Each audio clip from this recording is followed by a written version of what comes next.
Hello YouTube, greetings from Raipur. I'm so excited to shoot and post my first moto vlog. मैंने YouTube पे videos तो काफ़ी डाले हैं, बट कभी हेलमेट में एक्शन कैमरा में माइक लगा के और रनिंग गाड़ी में बात करते हुए मैंने कभी रिकॉर्डिंग नहीं की है। थोड़ा टीडियस टास्क है। अभी तो एक बजट एक्शन कैमरा के साथ और वायर्ड माइक के साथ एक ट्रायल वीडियो कर रहा हूँ और बाद में देखते हैं कैसे इसका आउटपुट होता है और क्या बाद में और इसका कैमरा गियर और वीडियो गियर, माइक गियर ये वो खरीदा जाएगा।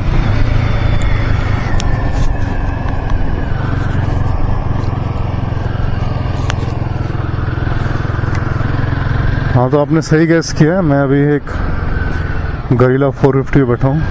I just bought this bike. इसके पहले मेरे पास एक वी-स्ट्रॉन्ग 250 थी, वंडरफुल बाइक, बहुत ज़बरदस्त। बट जस्ट वो 250 सीसी की वजह से मुझे शॉर्टेज ऑफ पावर का और टॉप काफ़ी कम है उसका, तो टॉप स्पीड तो मुझे अपग्रेड करने की ज़रूरत पड़ी। और गरिल्ला में से वी-स्ट्रॉन्ग एडवेंचर बाइक से हिमालयन पे जाना लॉजिकल और आइडियल चॉइस होता था, बट मुझे एक बाइक सिटी यूज़ के लिए, कंफर्टेबल यूज़ के लिए चाहिए थी, संडे राइड्स और ओकेशनल टूरिंग। हम टूरिंग के लिए बहुत प्रिपेयरिंग प्लानिंग सब करते हैं, बट आप देखोगे कोई भी एक साल उठा के तो फाइनली जाके ट्रिप्स होती कितनी है, 2-4 हर क्वार्टर में एक ज़्यादा से ज़्यादा होगी, depending on your this thing work life balance. But still trips, long trips, एकदम लॉन्ग ट्रिप्स काफ़ी यूजुअली कम ही होती हैं। तो मुझे सिटी संडे राइड्स मेनली के लिए एक बाइक चाहिए थी। तो अभी गरिल्ला क्यों? 400 सीसी में काफ़ी बम्बार्डमेंट ऑफ ऑप्शंस हैं। ट्रायम्फ है, ट्रायम्फ की 400 सीरीज, रॉयल एनफील्ड की 2 450s, KTM की पूरी सीरीज़ है 390 रेंज की, फिर बजाज की डोमिनार है और हुस्क्वर्ना है, सर्तेपलन 401, और क्या मिस किया मैंने? काफ़ी ऑप्शंस हैं 400 में जाने के लिए। तो गरिल्ला क्यों? अभी मेरा KTM के साथ मेरा एक एक्सपीरियंस हो चुका है। I have owned RC 390 for a brief period around 1 year, और उस पर मैंने लॉन्गेस्ट ट्रिप रायपुर से नागपुर किया था 300 किलोमीटर। तो वो 300 किलोमीटर में मेरे को मालूम पड़ गया था कि मतलब ये स्टैंस ने और ये एग्रेसिव स्टांस ने, many Riders do long trips on sports bike also. एक निंजा 300 है, स्पोर्ट्स टूरर है, फिर लोग तो हायर सीसी निंजास पे भी जाते हैं, 650, 10R, 1100 सब पे दे टूर। बट स्टिल मतलब नॉट माई टेस्ट और my style, riding style. I need comfort and I need to clock more than 500 kilometers in a day. Okay, so उसके लिए तो एडवेंचर ही सही है। KTM एडवेंचर भी ऑप्शन है, बट KTM इंजन और KTM general sales service everything एक experience मेरा हो चुका था उसके साथ। ठीक था, ऐसे कुछ नहीं, गाड़ी बहुत ज़बरदस्त थी, बहुत पावरफुल थी। और जो ये लेटेस्ट जनरेशन ऑफ KTM है, अभी ये 399 सीसी वाला नहीं, इसके पहले जो 373 सीसी वाला था वो मेरे पास थी 2 साल पहले। तो बहुत ज़बरदस्त थी गाड़ी, इंजन सब, पावर सब एकदम। मैंने उसको मतलब मेरे वेट के हिसाब से आए वे अराउंड 100 kgs, तो मेरे वेट पे मैंने उसको 155 टच किया था यही रायपुर नागपुर ट्रिप पे। बट यही just 300 kilometre trip only exhausted and tired me too much. So मैं बोला नहीं I can't keep this bike. So yes, तो KTM में मैं नहीं गया। अभी एक ऑप्शन मेरे को लग रहा है कि मैंने पता नहीं सही किया कि नहीं, Bajaj Dominar is a good option. उसके साथ ही मेरा एक ब्रीफ एक्सपीरियंस हो चुका है। That is a good bike. Main thing is just इससे खाली 10 kg ज़्यादा हैवी है, बाकी नहीं तो वो भी ऑलराउंडर बाइक है। City, Sunday rides, touring, everything it will do. Ground clearance उसका ये सब अच्छे हैं, टायर्स, ब्रेकिंग, एवरीथिंग, पावर। अभी न्यू मॉडल में तो राइड वायर भी, ट्रैक्शन कंट्रोल सब दे दिया उन्होंने, राइडिंग मोड्स दे दिए, लेकिन उसका ग्राउंड क्लियरेंस है 157 mm। ओके, इसका भी ज़्यादा नहीं है, इसका अराउंड 167, गरीला का 167 170 कुछ ग्राउंड क्लियरेंस है, तो थोड़ा ही फ़र्क है, बट ठीक है। हाँ, मेरे को एक अगर अभी तो मैं इसको जस्ट लेके मैंने अभी 200 किलोमीटर्स ही क्लॉक की है, मेरी फर्स्ट सर्विस भी नहीं हुई है, तो वो बाद में पता चलेगा आके जाके। और नहीं तो भी वैसे भी मेरा अभी फिर 1 साल बाद मैं इसको 1 साल रखूँगा, 1 साल के बाद मैं रॉयल एनफील्ड में ही अपग्रेड करूँगा 650 और the new upcoming 750 series. So yes, Guerrilla 450। What is Guerrilla 450? So पहले तो ये गरीला है, जो गरीला वारफेयर और गरीला टैक्टिक्स में, मिलिट्री वॉरफेयर में वर्ड यूज़ होता है गरीला। ये बहुत, इसको यूट्यूब पे वीडियो में भी देखे थे, परचेस करने के पहले रिव्यूज़ देख रहा था, तो गोरिल्ला गोरिल्ला गोरिल्ला, अरे भाई गोरिल्ला बंदर नहीं है ये गरीला है। और जैसे है कि गरीला वारफेयर, स्पीड, मतलब रैपिड, ये सब एक्शन, मतलब एक्शन, बस this bike is action, it means action, it feels action. So और हाँ, हमारे how can I miss the Harley Davidson 440T। Okay, वो भी एक ऑप्शन था, बट हार्ली मेरे पास एक ऑलरेडी है since 2020, pass 5 years I am owning a custom 1200, तो एक 1200 सीसी का ये हार्ली और हाथी है मेरे घर पे ऑलरेडी, तो एक और हार्ली नहीं लेनी थी मेरे को, तो मुझे डिफरेंट ब्रांड में जाना था। तो फिर रॉयल एनफील्ड मैंने सब चलाई, हाँ 440X चलाई थी, टी तो नहीं चलाई, अभी आई है टी।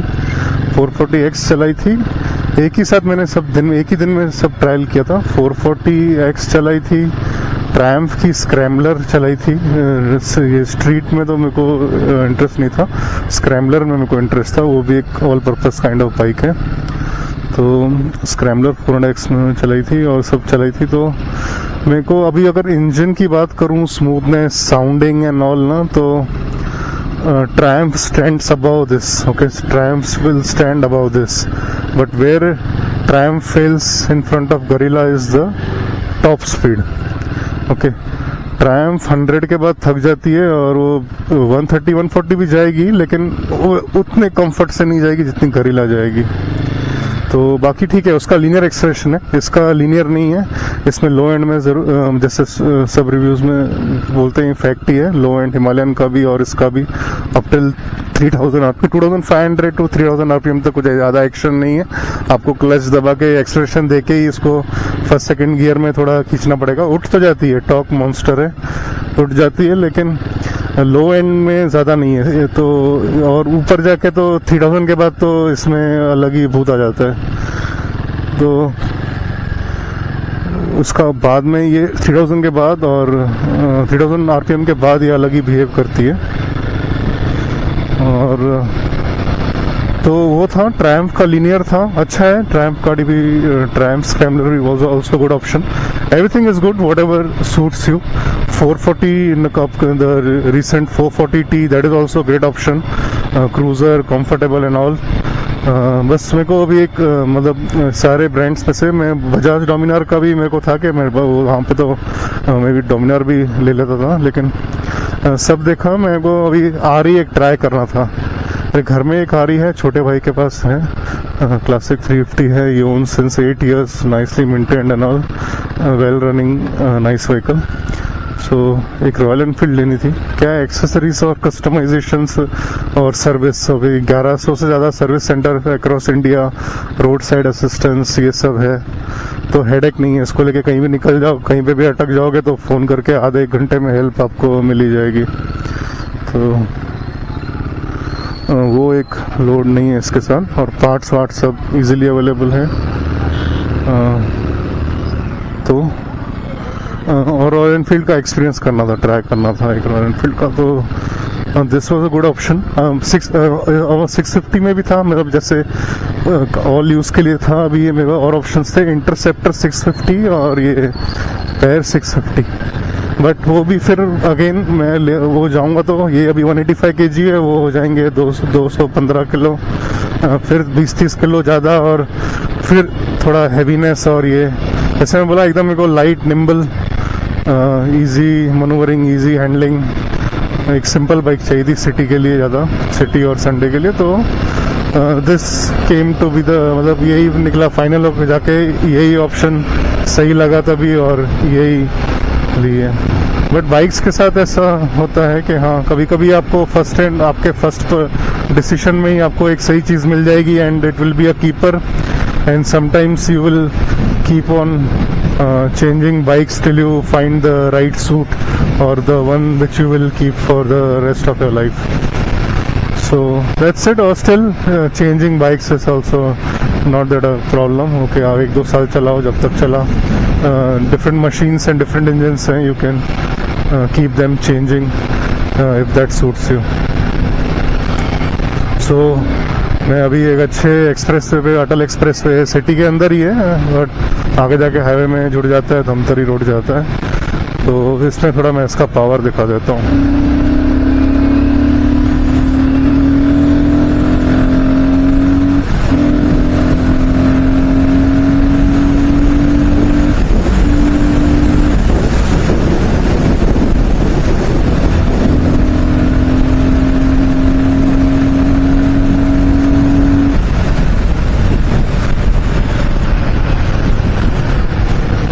और नहीं पुश, और ज़्यादा मैंने नहीं पुश कर रहा हूँ क्योंकि एक तो सिटी है और अलाउड भी नहीं है, में भी प्रॉब्लम भी हो सकती है लीगल। बाकी और मेरी फर्स्ट सर्विस नहीं हुई है मेन, तो मैं इसको, लेकिन फिर भी 110-120 तक तो मैंने इसको खींच ही दिया है और 6000 RPM तक ही लेके गया हूँ। 6000 के ऊपर नहीं गया हूँ मैं RPM में भी। तो इसका रन इन पीरियड हो जाए, सेट हो जाए इंजन, फर्स्ट सर्विस हो जाए, फिर इसको लंबे रास्ते पे नियर बाय कोई में भी, I start with again Nagpur और जगदलपुर, दोनों ही अराउंड 300-350 किलोमीटर हैं यहाँ रायपुर से, तो तभी इसका टेस्टिंग कर लेंगे। तो इसमें इसके प्रोज में बोलूँ तो very powerful bike, you will fun to ride, you will ride it and you will enjoy it, मतलब you won't feel like stopping. अब इसको स्टार्ट करोगे तो 50-100 किलोमीटर आराम से चला ही लोगे, बहुत मजा आएगा और छोड़ने का मन नहीं करेगा। It's fun to ride. तो दिस इज द प्रो, मतलब strongest pro, it is fun to ride. और 450cc है, शर्पा इंजन है, अभी 2 साल हो गए हैं इसको शायद मार्केट में, तो ऐसे कुछ इंजन में भी ऐसे कुछ प्रॉब्लम नहीं है।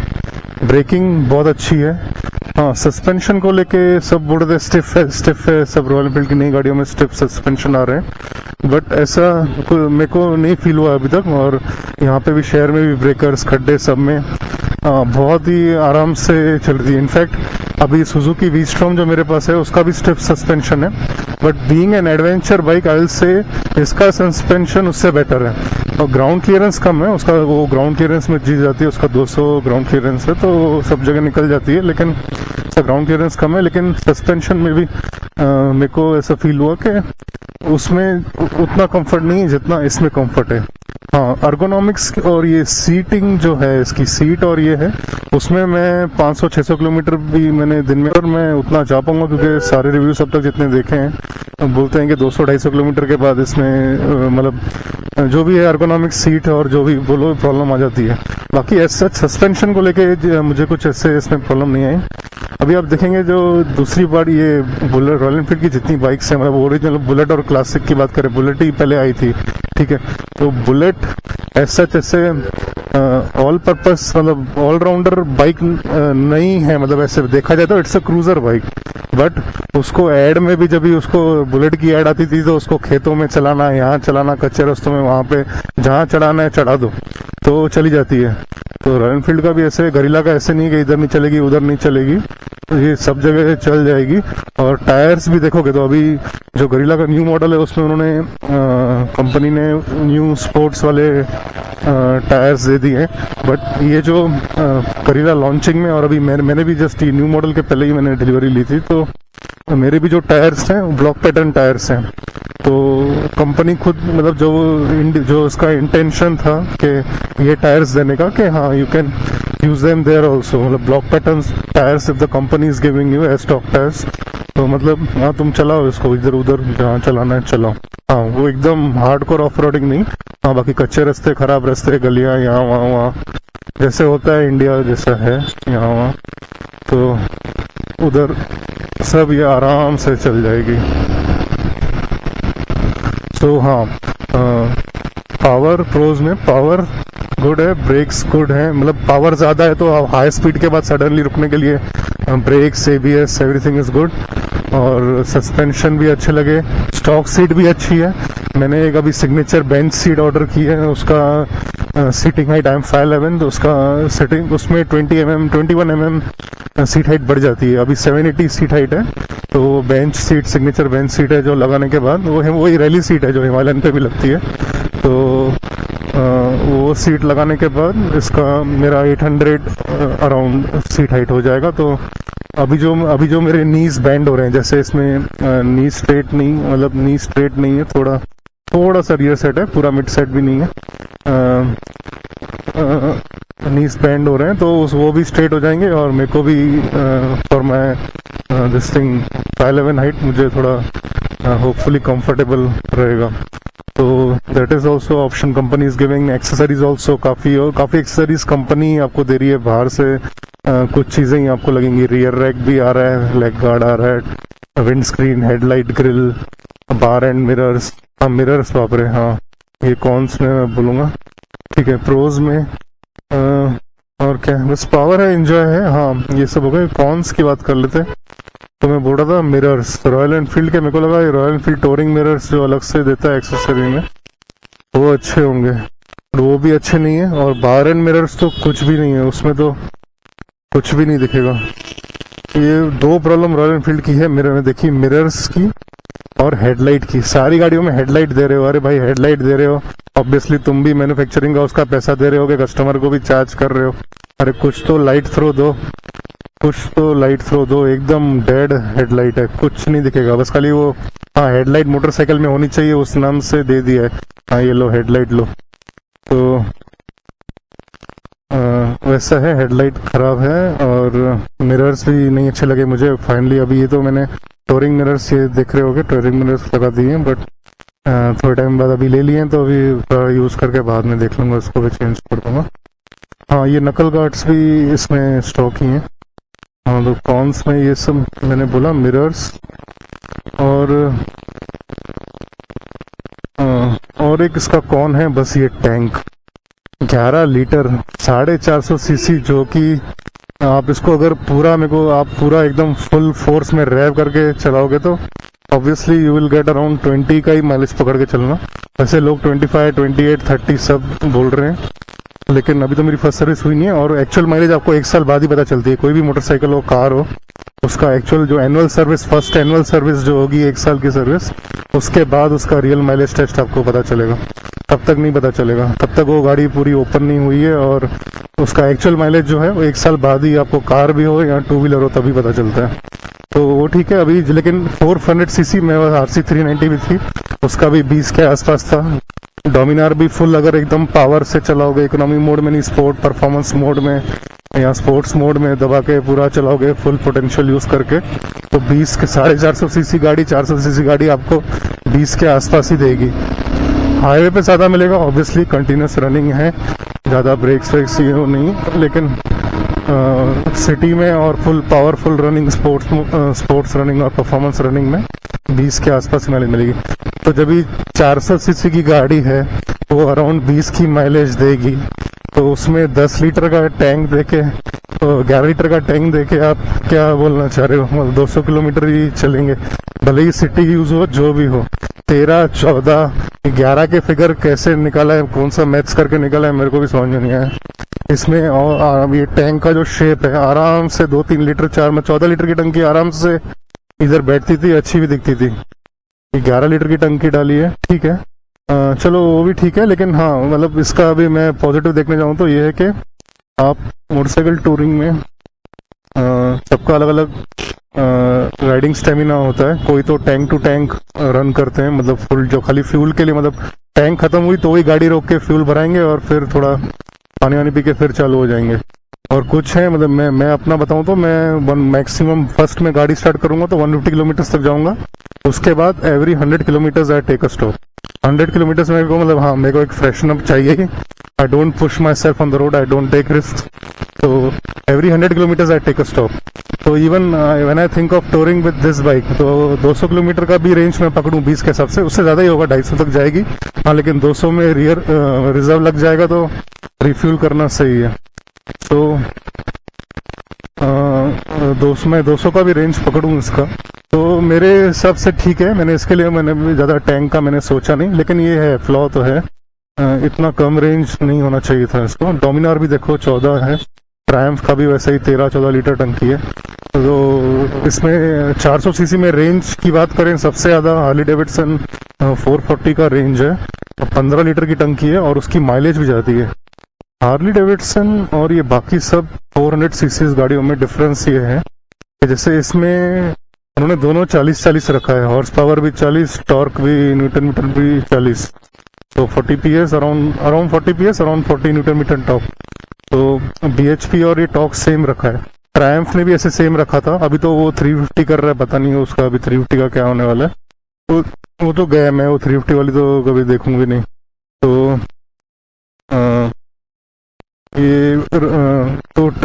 इन्होंने हार्ली वालों ने क्या किया है, हार्ली वाले उनकी दूसरी सब जो बड़ी गाड़ियां भी हैं, सब में टॉर्क ज्यादा होता है, हॉर्स पावर कम होता है। और आप ये निंजास देखोगे जो स्पीड वाली गाड़ियां हैं, इनमें हॉर्स पावर ज्यादा होता है और टॉर्क कम होता है। तो they are speed monsters and these Harleys they are torque monsters. उसमें लो एंड खतरनाक होता है और पावरफुल माउंटेन हिल राइडिंग यहाँ वहाँ आपको टॉर्क खतरनाक फील होगा। फर्स्ट गियर में ही बस क्लच छोड़ते ही आपको मालूम पड़ेगा कि मतलब ज्यादा जोर से खींच दिया तो आदमी पीछे रह जाएगा, गाड़ी आगे निकल जाएगी। मतलब बड़ी गाड़ियों की बात कर रहा हूँ। तो दे आर टॉर्क मॉन्स्टर्स। तो हार्ली 440 में जो उन्होंने 27 न्यूटन मीटर का हॉर्स पावर रखा है और 35 का टॉर्क रखा है। तो सारे 400 सीसी में माइलेज सबसे ज्यादा 440 की है और 15 लीटर का टैंक भी दिया है। तो अराउंड उसका 300 प्लस ही रेंज मिलता है, 350 तक भी आराम से उसका 350, 400, 350 तक उसका टैंक रेंज 400 तक भी चला जाता है। तो वो अच्छा है अगर लॉन्ग टैंक रेंज का कंसिडर कर रहे हो ये 400 सीसी में, तो Harley 440 is a good option. ठीक है, उसके कॉन्स में वही टैंक, मिरर्स, ये तो मिरर्स तो और हेडलाइट जनरल पूरा रॉयल एनफील्ड की सब बाइक का ही है। Suspension is okay, I won't call it a con और deal breaker. Suspension is good, all breakers यहाँ वहाँ मतलब मस्त चल रहा है, टायर्स अच्छे दिए हैं। हाँ, one thing for finalising this was the tyres. Front में 120 mm और रियर में 160। तो और कोई गाड़ी में इतना लास्ट टायर नहीं है। इनफैक्ट रॉयल एनफील्ड की खुद जो उनकी 650 सीरीज भी है, इंटरसेप्टर में तो पीछे 130 का देते हैं, वो मजाक करते हैं पता नहीं क्यों। और इवन इन सुपर मीटी और क्लासिक 650, शॉटगन 650, उसमें भी 150 mm का टायर है रियर, उसमें भी इतना बड़ा नहीं है। जो 160 mm लार्जेस्ट उन्होंने इसमें गरीला में दिया और लगता भी बहुत अच्छा है पीछे से। तो big tyre both in front and as well as back, 120 front, 160 back. तो ये एक प्रो है, मैं बोलना भूल गया था। I add this to the pro list. So it's a nice bike, fun bike. Again,